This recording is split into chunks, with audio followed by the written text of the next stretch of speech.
सबसे पहले लेकिन बात यहाँ पर कच्चे तेल के साथ कर लेते हैं। एंड मिस्टर सुराना, जिस तरह के हाई वॉलेटाइल मूव्स हमने यहाँ पर आते हुए देखे हैं, नित नए रिकॉर्ड्स बनते हुए नजर आए हैं, फिर चाहे वो वॉल्यूम्स को लेकर है फ्यूचर्स में या फिर जिस तरह का आईईए रिलीज हमने यहाँ पर आता हुआ देखा है, कैसे आप इसे देखते हैं? क्योंकि इवन एज जो भी स्टेटमेंट्स हैं, ट्वीट्स हैं, एक्शन है, उसका कोई बहुत ज्यादा असर हमने यहाँ पर प्राइसेस पे आता हुआ नहीं देखा। नमस्कार मनीषा जी एंड आपके सभी दर्शकों को भी। देखिए, ये वॉर टाइम पे इस तरीके की चीजें होगी जिसमें हर समय कुछ नई खबर के हिसाब से चीजें और स्पेकुलेशन बढ़ती रहेगी, घटती रहेगी, और वही ऑयल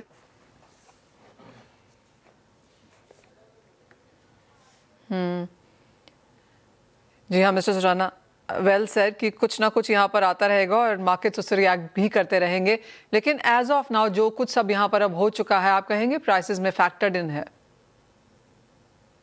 मैं ऐसा तो नहीं कहूंगा, लेकिन आज की सिचुएशन फैक्टर्ड इन है। तो यदि वॉर के टाइम पे there will always be a laddered approach. तो जैसे जब तक हॉर्मस अफेक्ट नहीं हुई थी तो 85-90 एक रेंज थी, उसमें वो चलता रहा काफी दिन तक। जैसे ही हॉर्मस अफेक्ट हुई और कुछ ऑयल इंफ्रास्ट्रक्चर अफेक्ट हुई थी, इट क्रॉस्ड 100।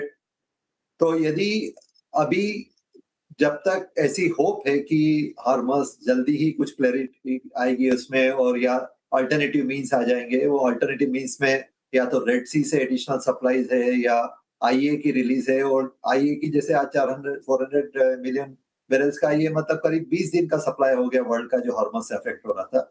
तो यदि एक्सपेक्टेशन ये है कि with in A weeks time को सॉल्यूशन निकलता है तो ये एक रेंज है। लेकिन फिर यदि इसमें वॉर में कुछ ज्यादा एस्केलेशन होता है तो फिर again it will go.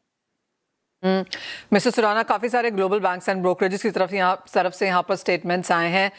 To begin with, bank of America का कहना है कि सेकंड क्वार्टर में 80 की एवरेज रह सकती है, लेकिन अगर इसी तरह से वॉर सिनेरियो चलता रहा तो प्राइसेस 130 तक भी जा सकते हैं। जेपी मॉर्गन ने भी यहाँ पर 120 कहा है अगर स्ट्रेट ऑफ हॉर्मुज लगातार बंद रहता है।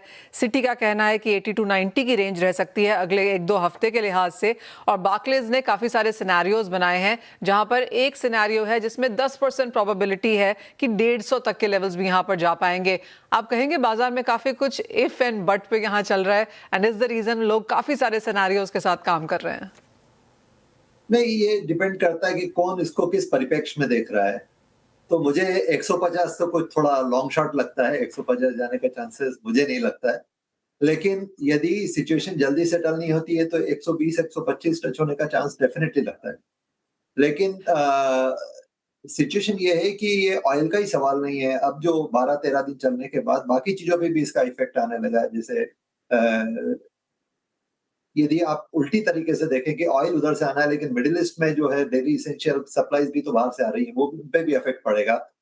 तो मुझे लगता है कि ये 150 जाने का चांस तो नहीं है, लेकिन यदि जल्दी कुछ इसमें निर्णय नहीं आता है या ज्यादा एस्केलेशन की इवन न्यूज आती है तो उस पर थोड़ा ऊपर जा सकता है। सेकंड क्वार्टर में देखें तो जैसे जितना जल्दी ऊपर जाएगा, यदि वॉर जैसी सेटल होगा, ये काफी जल्दी नीचे भी आएगा। तो मेरे ख्याल से एवरेज 80 या 80 से कम पॉसिबल है।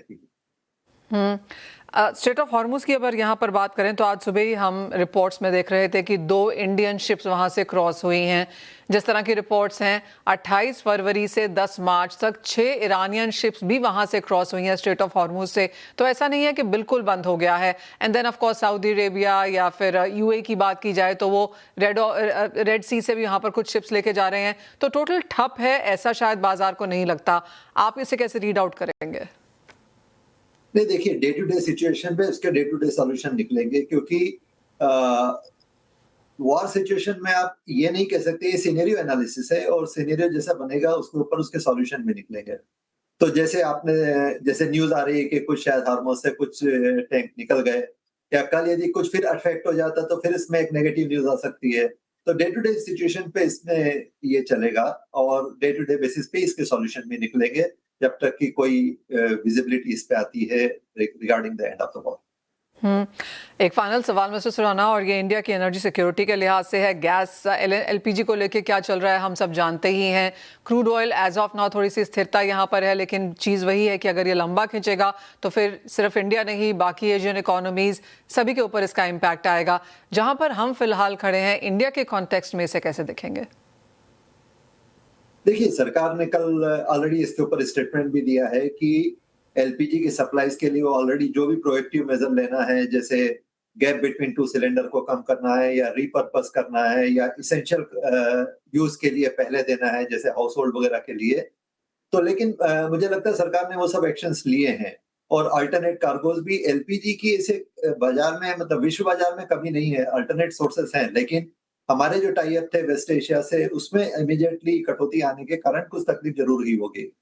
लेकिन मेरे ख्याल से एक चीज और भी है, जो आप लाइंस देखते हैं या जो भी मतलब एक हल्ला बोल दिखते हैं, उसका एक रीजन ये होता है कि इंडियन साइकोलॉजी में यदि आपको लगता है कोई चीज कम आने वाली है, तो हर एक आदमी उसकी तरफ रश करता है। यदि आपके पास एक सिलेंडर ऑलरेडी भरा हुआ है तो भी आप चाहेंगे कि दूसरा सिलेंडर भर के रख लें।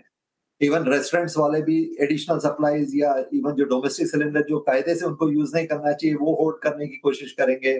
कुछ मिसक्रिएंट्स है वो ब्लैक मार्केटिंग के हिसाब से होल्ड करने की कोशिश करेंगे।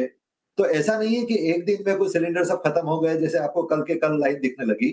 तो ये एक इमीडिएटली साइकोलॉजिकल इम्पैक्ट है, उसके लिए होता है। ये पहले भी देखा गया, जब कोविड आया था तब भी ऐसे ही हुआ था। तो 2-4 दिन ये एकदम से रश रहेगा और उसके बाद जब सिचुएशन नॉर्मलाइज होने लगेगी, लोगों को लगने लगा कि हाँ, सिलेंडर मिल रहे हैं, और जब उनके पास अपने-अपने 2-2 सिलेंडर भर जाएँगे तो फिर सिचुएशन थोड़ी नॉर्मलाइज होगी। और इस दौरान सरकार ऑलरेडी कोशिश कर रही है कि दूसरी जगह से भी आए, और चूंकि 10% 15% जो बाकी जगह यूज होता है, हमारा करीब 12-13% इंडस्ट्रीज में यूज होता है, उसको इधर डोमेस्टिक की तरफ ट्रांसफर किया गया है। इवन रिफाइनरी में भी कैपेसिटी पे चल रही हैं। प्रोपेन ब्यूटेन जो पेट्रोकेमिकल में जाता है, उसको इसकी तरफ डायरेक्ट किया गया है। तो मेरे ख्याल से सरकार इसको टाइड कर सकती है, और इसी सिचुएशन पास में सरकार ने हैंडल की है, ओएमसीज ने भी हैंडल की है। और ensuring cooking gas supply always remains the top priority for the OMCs and the country. तो मुझे नहीं लगता है कि ये ऐसी सिचुएशन आने वाली है कि जब घर में खाना बनाने के लिए आपके पास गैस नहीं हो। इसलिए लोगों को भी इसमें सरकार का थोड़ा सहयोग करना चाहिए और पैनिक बाइंग नहीं करना चाहिए। उसमें अदरवाइज जबरदस्ती सिस्टम पे एक प्रेशर आता है।